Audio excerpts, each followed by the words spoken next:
اللہ کو راضی کر کے دنیا بناؤ تو تمہاری جنت کا ذریعہ ہے۔ سعد بن عبادہ فرمایا کرتے تھے، یا اللہ بڑے بڑے کام تو، بڑی بڑی نیکیاں تو پیسے سے ہوتی ہیں، کسی کو آزاد کرنا، کسی کا علاج کرانا، کسی کی شادی کرانا، کسی کو گھر بنا کے دینا، تو یا اللہ مجھے رزق دے تاکہ میں تجھے راضی کرنے میں خرچ کروں، مجھے رزق دے میں تجھے راضی کرنے میں خرچ کروں۔ لیکن یہ پیچھے دو غلط ذہن بنے کہ پیسہ ہی سب کچھ ہے، اس نے دنیا کو آگ لگا دی ہے، آگ لگا دی ہے۔ ایک آدمی اپنی اچھی گاڑی بنانے کے لیے اور اپنا اچھا گھر بنانے کے لیے ہزاروں بچوں کو نشے پہ لگا دیتا ہے، ان کی زندگیاں تباہ کر دیتا ہے۔ یہ کبھی سکھی رہ سکتا ہے؟ اور اگر یہ 4 دن موج میلہ کر بھی لے گا تو کیا پیچھے موت نہیں؟ کیا آگے قبر نہیں؟ کیا آگے حشر نہیں؟ کیا آگے اللہ کے سامنے کھڑا ہونا نہیں ہے؟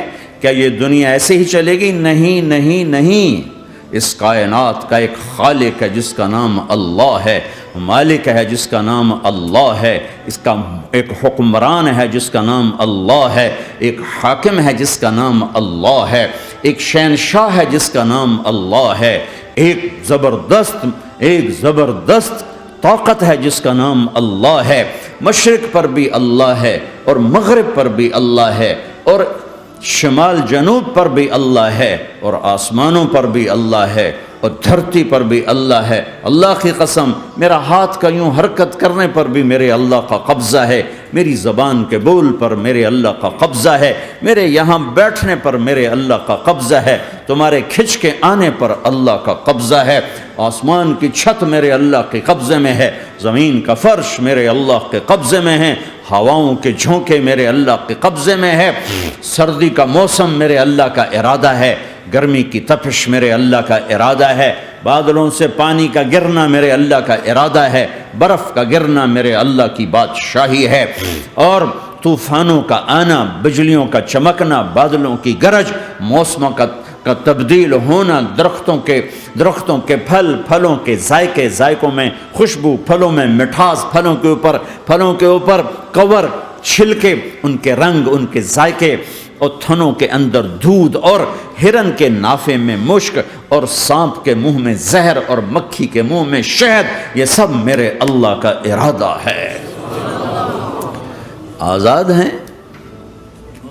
موت سے لڑ کے دکھاؤ، آزاد ہو، جوانی کو روک کے دکھاؤ، آزاد ہو، بیماری کو روک کے دکھاؤ، آزاد ہو، غم کو روک کے دکھاؤ۔ کیوں لوگ شراب میں ڈوبتے ہیں؟ کہ اندر کی ویرانیاں ان کو نشوں میں لے جاتی ہیں، ان ویرانیوں کو شراب سے دور کرتے ہیں۔ ارے اللہ کو ڈھونڈو، اللہ کو ڈھونڈو، اللہ کو ڈھونڈو۔ میرے اللہ کا اعلان ہے، نہیں پیسے سے اطمینان نہیں ملتا۔ ایک ذہن یہ کہ ہم اپنی مرضی پر چلیں گے تو ہمیں سکون ملے گا۔ اللہ کی قسم، جتنا اپنی مرضی پر چلو گے اتنا تباہ ہوتے جاؤ گے۔ میرے اللہ کا اعلان، الا الا الا الا، سائرن بجتا ہے تو ہر آدمی کے کان کھڑے ہوتے ہیں کہ کیا مسئلہ ہوا ہے، سائرن ہے۔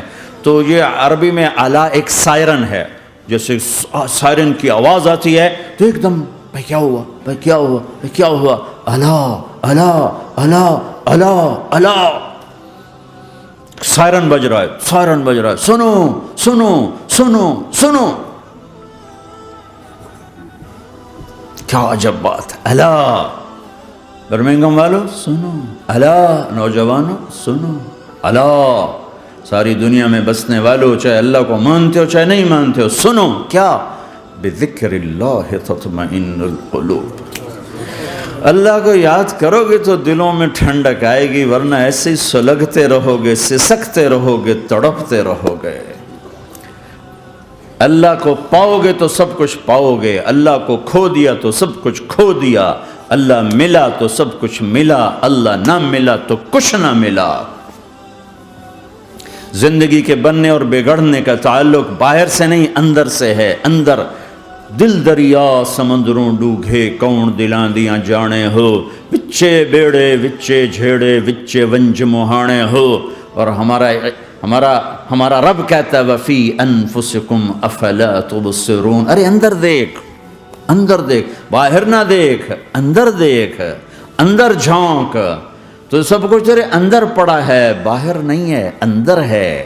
ادھر اللہ کو بسا، پھر سولیوں پہ چڑھ کے مسکرائے گا، پیٹ پہ پتھر باندھ کے تم ہنسو گے، کانٹوں کی سیج پر تمہیں نیند آئے گی، آگ کے انگاروں پر تم پھولوں کے مزے محسوس کرو گے، سوکھی روٹی میں تمہیں اللہ تعالیٰ پراٹھے کے مزے نصیب فرمائے گا۔ اللہ کو تو پاؤ، اللہ کو تو پاؤ۔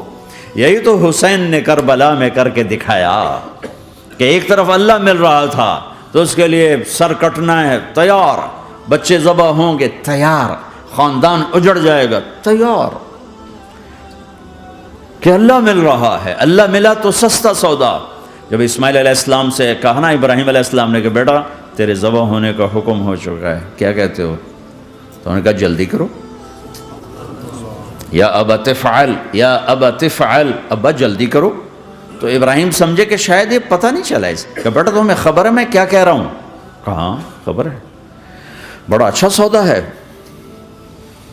آپ کے بدلے میں اللہ مل جائے گا، اللہ آپ سے زیادہ بہتر ہے، دنیا کے بدلے میں جنت ملے گی، جنت دنیا سے بہتر ہے۔ پھر معصوم بچوں کو خیال، ہاں میری ماں کو ضرور تکلیف ہوگی، تو اپنا کرتا اتارا اور اپنے باپ کو دیا کہ یہ کرتا آپ نے میری اماں کو دینا ہے، جب مجھے کبھی یاد کرے گی تو میرا کرتا دیکھ لیا کرے گی، تسلی ہو جائے گی، اور آپ نے اپنے کرتے میں مجھے کفن دے کے ادھر ہی دفن کر دینا ہے، ادھر نہیں لے جانا وہ مکے کی طرف کہ میری ماں کو وہاں تکلیف ہوگی، میرا کٹا سر دیکھ کر بغیر سر کے پورا دھڑ وہ اس کو تکلیف ہوگی۔ ایسا اطمینان سے، چونکہ اور ذبح ہونے والا بھی ایسی باتیں کرتا ہے، بابا میرے ہاتھ بھی باندھ دے، میرے پاؤں بھی باندھ دے، کہ ممکن ہے جب تو چھری چلائے اور میرا ہاتھ پاؤں ہلے تو تجھے لگ کے تمہیں تکلیف نہ ہو جائے۔ پیسے میں چین ہوتا، زندگی میں چین ہوتا نہیں، اللہ کو پانے میں چین ہے، اور ادھر وہ بھی اللہ کو ڈھونڈ رہا ہے۔ ارے میرے بھائیو، 60 برس کی دعا کے بعد بیٹا ملا، 60 برس دعا مانگی، یا اللہ اولاد دے دے، اولاد دے دے، اولاد دے دے، 60 سال کے بعد اولاد ہوئی، 84 سال کی عمر میں، 80 سے 84 برس کی عمر میں کے درمیان بچہ ہوا ہے۔ جب وہ 5 سے 10 سال کا ہوا ہے اور ابراہیم 90 کراس کر گئے، 90 کا بیریئر کراس کر گئے، جب مرغی کو ذبح کرتے بھی ہاتھ کانپیں، 90 برس 92 سال کا بڈھا تو مرغی نہیں ذبح کر سکتا، تو اس کو کہا جا رہا بچہ ذبح کر۔ مینا کے پہاڑ سختہ تاری ہے، ہوائیں تھم چکی ہے، سورج مدہوش ہو رہا ہے، آسمان کے فرشتے ٹکٹکی باندھ رہے ہیں اور ان کے سانس اٹک رہے ہیں کہ یہ کیا ہو رہا ہے، کیا یہ بوڑھا کر جائے گا، کیا یہ اپنے بچے پر چھری چلا جائے گا؟ باندھ رہے ہیں ہاتھ اور پاؤں، اور پھر بچے نے کہا تھا مجھے الٹا لٹانا، سیدھا نہ لٹانا، کہیں تیری نظر پڑے میرے چہرے پر اور پھر تو رک جائے، نہیں نہیں نہیں، سیدھا الٹا۔ تلہ للجبین، اسماعیل کی وصیت کو قرآن نے بیان کیا، ماتھا ہے ان کے گھٹنے کو ان کی کمر پہ رکھا اور ایسے سر کے بال پکڑے، ایک ہاتھ میں چھری، ایک ہاتھ میں سر کے بال، اور یوں آسمان کو دیکھا، یوں تھوڑا سا اوپر اٹھایا نا تاکہ نیچے سے چھری چلائے۔